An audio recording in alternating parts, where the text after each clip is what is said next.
इधर मिली अमृतपाल सिंह की लोकेशन, उधर सेना के जवान हो गए तैयार। अब 24 घंटे के अंदर खेल खत्म समझो। जिस कार में नहीं था अमृतपाल, उसी का पीछा करती रही पुलिस। अब अमित शाह के जाल में फंस गया अमृतपाल, बचना नामुमकिन। पाकिस्तान ने बिछाया था जाल, कठपुतली बन गया था अमृतपाल। देश को तोड़ने के लिए मिले थे इतने पैसे, सुरक्षा एजेंसियां भी सन्न। इधर अमृतपाल की लोकेशन पुलिस को मिल गई और उधर अमृतपाल थर-थर कांपने लगा। करीब 1 हफ्ते होने वाले हैं, लेकिन अमृतपाल को अब तक गिरफ्तार नहीं किया जा सका है। पुलिस की टीमें लगी हुई हैं, सुरक्षा एजेंसी पूरी ताकत झोंके हुए है, लेकिन अमृतपाल को अब तक अंजाम तक नहीं पहुंचाया जा सका। पर देश को तोड़कर खालिस्तान बनाने का ख्वाब देखने वाला अमृतपाल अब बच नहीं पाएगा, क्योंकि इस बार लोकेशन पक्की है और कभी भी उसे पुलिस घसीटते हुए अपनी गाड़ी में बिठा सकती है। लेकिन सवाल यही उठता है कि खालिस्तान क्या चीज है और इसकी मांग कब से उठ रही है, तो इसके बारे में भी जान लीजिए। वैसे तो जब कभी खालिस्तान की मांग उठती है तो सबका ध्यान पंजाब की ओर खिंच जाता है, लेकिन इसकी मांग आज से नहीं बल्कि 1944 से इस पर काम हो रहा है। लेकिन 70 के दशक में अकाली नेताओं ने पहली बार खालिस्तान की मांग की थी। इसके बाद बाकायदा आंदोलन भी हुए, लेकिन स्वर्ण मंदिर पर हमले के बाद इसकी मांग शांत हुई। पर अब ऑस्ट्रेलिया, कनाडा और ब्रिटेन जैसे देशों में बैठे खालिस्तान समर्थक इसकी मांग कर रहे हैं, यानी वो चाहते हैं कि सिखों के लिए एक अलग देश ही बन जाए, ठीक वैसे ही जैसे भारत से अलग होकर पाकिस्तान बना। लेकिन अब मोदी सरकार खालिस्तान की मांग करने वाले लोगों पर लगातार एक्शन ले रही है। विदेशी लोगों के इशारे पर ही अमृतपाल सिंह खालिस्तान की हवा पंजाब में बहा रहा था, लेकिन समय रहते सुरक्षा एजेंसियों को उसके इरादे की भनक लग गई और हालात ये हो गए कि अब वो दुम दबाकर भागा भागा फिर रहा है। मीडिया रिपोर्ट के मुताबिक सबसे पहले अमृतपाल सिंह ने मोटरसाइकिल का सहारा लिया,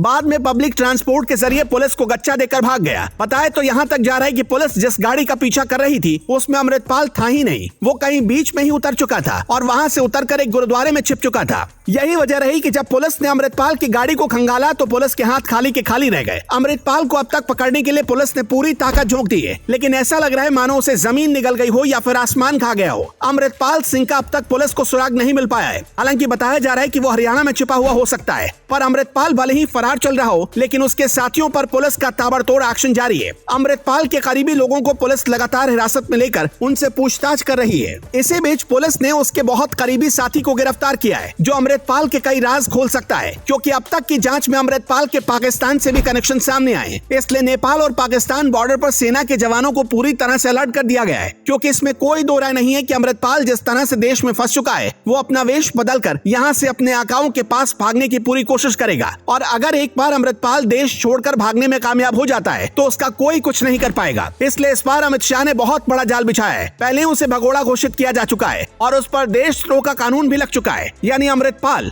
अब अगर किसी सच्चे भारतीयों को दिखता है तो उसका बच पाना नामुमकिन है। आपको ये भी बता दें कि अब तक अमृतपाल के 145 समर्थक गिरफ्तार किए जा चुके हैं, जिनमें 5 लोगों पर NSA लगाया गया है, जबकि अमृतपाल के करीबी लोगों से भी पुलिस लगातार पूछताछ करने में जुटी है। इसी बीच अमृतपाल की वो बाइक जिससे वो फरार हुआ था, जालंधर से 45 किलोमीटर दूर दारापुर इलाके से बरामद की गई। इसलिए कहा जा रहा है कि पुलिस के पास अमृतपाल का करीब 90% लोकेशन मिल चुका है और अब उसको कभी भी दबोचा जा सकता है।